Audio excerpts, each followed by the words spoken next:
ഒരു രാജ്യം ഒരു തെരഞ്ഞെടുപ്പ് എന്ന വലിയ ആശയം ആണെന്ന് BJP പറയുന്ന, കേന്ദ്ര സർക്കാർ പറയുന്ന ഈ ഒരു പദ്ധതി എങ്ങനെ നടപ്പിലാക്കിയെടുക്കും എന്നുള്ള കാര്യത്തിലൊക്കെ വലിയ അവ്യക്തതകളും തർക്കങ്ങളും ഒക്കെ നിലനിൽക്കുകയാണ്. രാജ്യസഭയിലായാലും ലോക്സഭയിലായാലും അത്തരത്തിൽ ഇത് പാസ്സാക്കിയെടുക്കാനുള്ള, ഈ ബില്ല് പാസ്സാക്കിയെടുക്കാനുള്ള ഭൂരിപക്ഷം പോലും കേന്ദ്ര സർക്കാരിനില്ല, BJPക്കില്ല എന്നൊരു വലിയ രാഷ്ട്രീയ സാഹചര്യം നിലനിൽക്കുന്നുണ്ട്.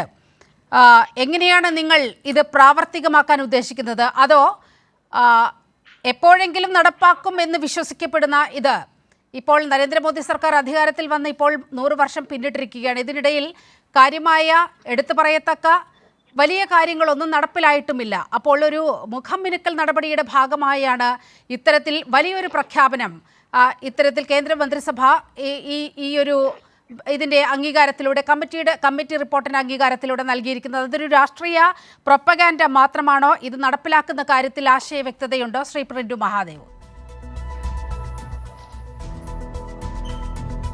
അല്ല, ഇത് BJPയെ സംബന്ധിച്ചിടത്തോളം ഒരു രാഷ്ട്രീയ അജണ്ടയ്ക്കോ അല്ലെങ്കിൽ നിങ്ങൾ പറഞ്ഞതുപോലെ ഒരു പ്രൊപ്പഗാൻഡയ്ക്കോ വയ്ക്കുന്ന ഒരു വിഷയമായിട്ടല്ല കാണുന്നത്.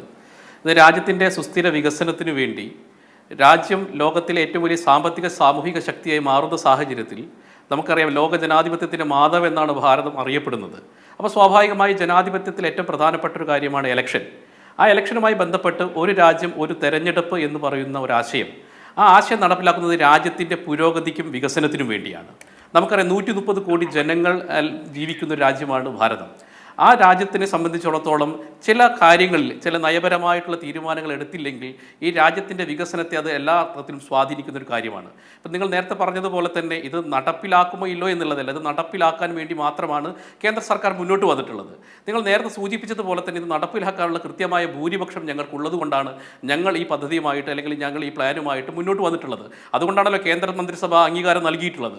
കൃത്യമായിട്ട് ഈ നിയമം പാസ്സാക്കാനുള്ള ഭരണഘടനാ ഭേദഗതിക്ക് അനിവാര്യമായിട്ടുള്ള ഭൂരിപക്ഷം BJP സർക്കാരിനുണ്ട്. അതുകൊണ്ട് തന്നെയാണ് ഞങ്ങൾ പറഞ്ഞതുപോലെ ആർട്ടിക്കിൾ 370 കേസായിക്കോട്ടെ, CA ആയിക്കോട്ടെ, രാമക്ഷേത്രം ആയിക്കോട്ടെ, അതുപോലെ തന്നെ ഏറ്റവും സുപ്രധാനമായിട്ടുള്ള രാജ്യത്തിൻ്റെ വികസനവുമായി ബന്ധപ്പെട്ട് നിൽക്കുന്ന അതിനകത്ത് ഒരു എല്ലാ കാര്യങ്ങളും ഈ രാജ്യത്ത് നടപ്പിലാക്കുന്ന സമയത്ത് അത് BJP സർക്കാരാണ് അല്ലെങ്കിൽ നരേന്ദ്രമോദി സർക്കാരാണ് നടപ്പിലാക്കുന്നത്. അതുകൊണ്ട് തന്നെ അതിനെ എതിർക്കണം എന്ന് പറയുന്ന ഒരു പ്രതിപക്ഷത്തിൻ്റെ ഒരു പ്രൊപ്പഗാൻഡയുണ്ടല്ലോ. ആ പ്രൊപ്പഗാൻഡയാണ് ഇവിടെ സത്യത്തിൽ പ്രത്യക്ഷമായിട്ട് ഇപ്പോൾ ഇത് ഈ കേന്ദ്രമന്ത്രിസഭ അംഗീകാരം കിട്ടിയ ശേഷം നമുക്ക് കാണാൻ സാധിക്കുന്നത്.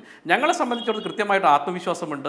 ഇത് രാജ്യത്തിൻ്റെ പുരോഗതിക്ക് വേണ്ടി, രാജ്യത്തിൻ്റെ വികസനത്തിന് വേണ്ടി ലോകരാഷ്ട്രങ്ങൾക്ക് മാതൃകയാവുന്ന രീതിയിലേക്ക് നമ്മളൊരു സിംഗിൾ വിൻഡോയിലേക്ക് ഇവിടുത്തെ ഇലക്ഷൻ സംവിധാനങ്ങളെ മാറ്റുക എന്നുള്ളത് വളരെ പ്രധാനപ്പെട്ട ഒരു കാര്യമാണ്. അപ്പം നിങ്ങൾ മനസ്സിലാക്കണം, ഈ രാജ്യത്ത് 8 മാസം കൂടുന്ന സമയത്ത് ഈ രാജ്യത്ത് ഇലക്ഷനുകൾ നടന്നുകൊണ്ടിരിക്കുകയാണ്. 8 മാസങ്ങൾ നടക്കുന്ന സമയത്ത് സ്വാഭാവികമായിട്ട് സർവ്വസന്നാഹങ്ങളും എല്ലാ സമയത്തും അതിലേക്ക് മാറുകയാണ്. അത് 28 സംസ്ഥാനങ്ങളുണ്ട്, 8 കേന്ദ്രഭരണ പ്രദേശങ്ങളുണ്ട്. അതുമായി ബന്ധപ്പെട്ടിട്ടുള്ള സംസ്ഥാനങ്ങളും പാർലമെൻറ്റ് തെരഞ്ഞെടുപ്പ്, സംസ്ഥാനങ്ങളുടെ തെരഞ്ഞെടുപ്പ്, അതോടൊപ്പം തന്നെ നമ്മളുടെ ലോക്കൽ ബോഡി ഇലക്ഷൻ, അങ്ങനെ ഈ രാജ്യത്തിൻ്റെ മുഴുവൻ സംവിധാനങ്ങളും എല്ലാ സമയത്തും കേന്ദ്രീകരിക്കുന്ന ഇലക്ഷനെ കേന്ദ്രീകരിച്ചു കാണാം. അതിൽ നിന്ന് വിഭിന്നമായിക്കൊണ്ട് ഒരു സിംഗിൾ വിൻഡോ ഏക കേന്ദ്രീകൃതമായിക്കൊണ്ട് സംസ്ഥാനങ്ങളും അതോടൊപ്പം തന്നെ പാർലമെൻറ്റ് ഇലക്ഷൻ ഒരുമിച്ച് വരുന്ന സമയത്ത് സ്വാഭാവികമായിട്ട് രാജ്യത്തിൻ്റെ വികസന പുരോഗതിക്ക് അത് ആക്കം കൂട്ടുന്ന ഒരു പ്രവർത്തനമായിട്ടാണ് ഞങ്ങൾ കാണുന്നത്. അതുകൊണ്ടാണ്, അല്ലാതെ ഞങ്ങളൊരു രാഷ്ട്രീയ അജണ്ട വെച്ചുകൊണ്ട് ചർച്ച ചെയ്യുന്ന ഒരു സാഹചര്യമല്ലല്ലോ ഇപ്പോൾ കേന്ദ്ര സർക്കാരിനുള്ളത്. ഇപ്പം നിങ്ങൾ സൂചിപ്പിച്ചതുപോലെ തന്നെ അത്രമാത്രം ഒന്നാം സർക്കാർ രണ്ടാം സർക്കാർ വന്നപ്പോൾ